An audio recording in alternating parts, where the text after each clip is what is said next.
Olá, GR, ouvintes da Rádio Noroeste, da Rádio Democracia. Aqui quem fala é Reginaldo Cruz, correspondente da Rádio Noroeste, da Rádio Democracia.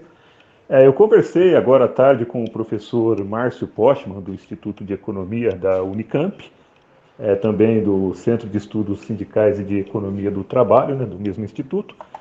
E ele falou sobre a necessidade de superação das políticas de cunho neoliberal, né, das reformas feitas pelo governo, né, que a reforma trabalhista, a reforma a lei das terceirizações, a reforma da Previdência, que nesse momento prejudicam e muito, né, as políticas de combate aí a essa grave crise aí provocada pela pandemia do coronavírus, no momento em que as pessoas são orientadas a permanecer em casa e devem permanecer em casa para né, evitar a circulação do vírus. E o professor fala também da necessidade de intervenção do Estado, de políticas de distribuição de renda, como Bolsa Família, como a Previdência, e que está sendo colocado nesse momento, né, de superação das políticas neoliberais. Então, abaixo aí a gente manda aí o áudio, a conversa com o professor Márcio Postman, da Unicamp. O Brasil vive uma grave crise na saúde pública ocasionada pela pandemia do coronavírus. Esta grave crise na saúde impacta praticamente toda a vida do brasileiro, mas com consequências graves para a economia. É fundamental que o problema da saúde seja enfrentado de forma imediata e direta, porque, do contrário, os efeitos colaterais sobre a economia tenderão a ser ainda maiores. Lembrando que o Brasil ingressou no ano de 2020 com um nível de atividade da economia brasileira, em média, 7% inferior em termos de rendimento dos trabalhadores, quando comparado ao ano de 2014. Ou seja, nós estávamos de 2015 até 2019 com uma economia que sofreu uma recessão em 2015 e 2016 e depois não teve uma recuperação esperada. Na realidade, o nível de atividade continuou muito baixo, sem que as reformas neoliberais realizadas, reformas trabalhista, reforma previdenciária, privatização, corte de gastos públicos, produzissem aquilo que as promessas dos governos Temer e Bolsonaro haviam apresentado. Portanto, nós entramos em 2020 com uma economia já fraquejando, uma economia frágil, e que possivelmente, sem nenhum outro evento especial, terminaríamos em 2020 com uma economia cujo ritmo de expansão ao redor de 1%.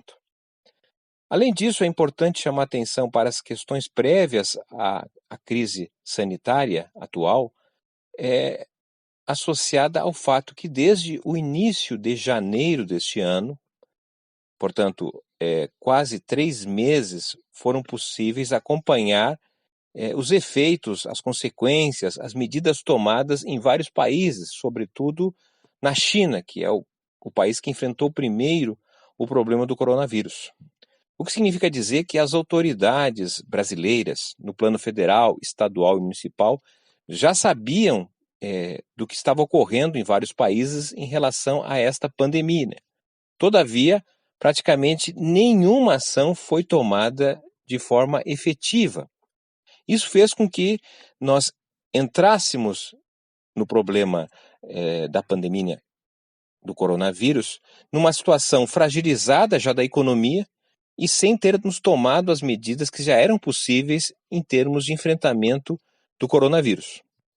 Portanto, o que estamos vivendo hoje é um quadro muito grave em termos da contaminação e dos problemas que resultarão disso na população brasileira e, ao mesmo tempo, podemos dizer que a situação econômica está praticamente perdida nesse ano de 2020.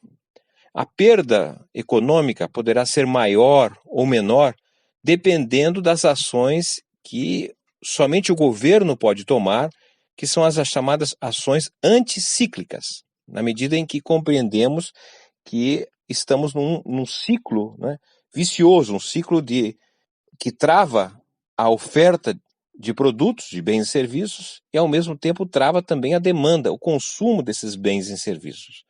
Nesta paralisia, é fundamental, portanto, que o Estado tenha a capacidade de reconhecer que somente ele pode tomar a iniciativa de romper com esse ciclo vicioso, pois o setor privado, os empresários, de maneira geral, as indústrias, os bancos, tendem a se contrair ainda mais, provocando inclusive a continuidade deste ciclo vicioso.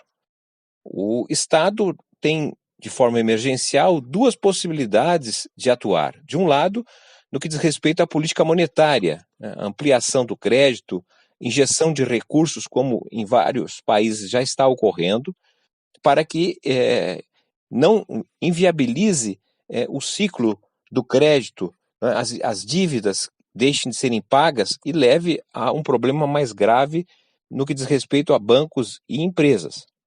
Por outro lado, é importante que tenhamos ações, eu diria assim, no campo fiscal, na política fiscal do governo, pois ele deveria abandonar, não é, o receituário adotado praticamente nesses últimos anos, um receituário de contração do Estado, e passasse justamente a ampliar o gasto público. Sabemos que as justificativas dos neoliberais para não ampliar o gasto público era de que o gasto maior significava o risco de inflação, o risco de fuga de capital e a própria desaceleração econômica. Todavia, as medidas tomadas até agora não surtiram o resultado esperado. A economia brasileira terá um impacto inicial de medidas tomadas até agora pelo governo Bolsonaro que não chegam a equivaler a 3% do PIB. Em outros países, nos Estados Unidos, na Alemanha, na Inglaterra, entre outros, na verdade, os recursos injetados na economia superam os 10%, podendo chegar inclusive a quase um terço do PIB. Isso significa dizer que há compreensão desses governos em relação à gravidade da crise econômica, que é uma consequência do problema sanitário. Lamentavelmente, o governo não está preparado e estamos assistindo um completo descontrole desagregatório em relação às ações do plano federal, estadual e municipal. Não há uma ação integrada que possa combinar os problemas de saúde pública com a situação econômica. Esse é um quadro que, infelizmente, tende a provocar uma situação muito desfavorável em termos econômicos e sociais. Não se sabe muito bem qual vai ser o tamanho da queda da produção esse ano, mas possivelmente pode chegar a 5% de queda ou até mesmo superar a isso, o que, do ponto de vista histórico, representaria a mais grave crise vivida pelo país. Nesse quadro, as medidas de garantia de renda são muito importantes. Veja que as reformas realizadas, como a trabalhista e a generalização da terceirização, ampliaram, né, e validaram condições de trabalho equivalentes aos trabalhadores informais. E esses são justamente hoje os mais penalizados. Ou seja, o resultado das reformas neoliberais realizadas tornam mais difícil o combate da crise. Por isso que é fundamental medidas emergenciais de garantia de renda mensal, na forma de um seguro-desemprego, da ampliação do Bolsa Família, que faça chegar recurso aos que mais precisam no nosso país, mas ao mesmo tempo se combine com alteração substancial da política econômica e social. Né? O abandono da trajetória do neoliberalismo e, eu diria assim, uma nova regulação do mercado de trabalho que protegesse os trabalhadores, uma política econômica de recuperação da produção nacional, isso associado a políticas industriais, políticas de defesa do setor produtivo, políticas que orientassem o comércio exterior, algo que atualmente nós desconhecemos. Nesse sentido, a crise, que tem graves consequências sociais, econômicas, em termos de saúde pública, ela também é uma oportunidade para que possamos, de fato, romper com o que vemos hoje em termos de ausência do Estado na defesa de uma sociedade melhor.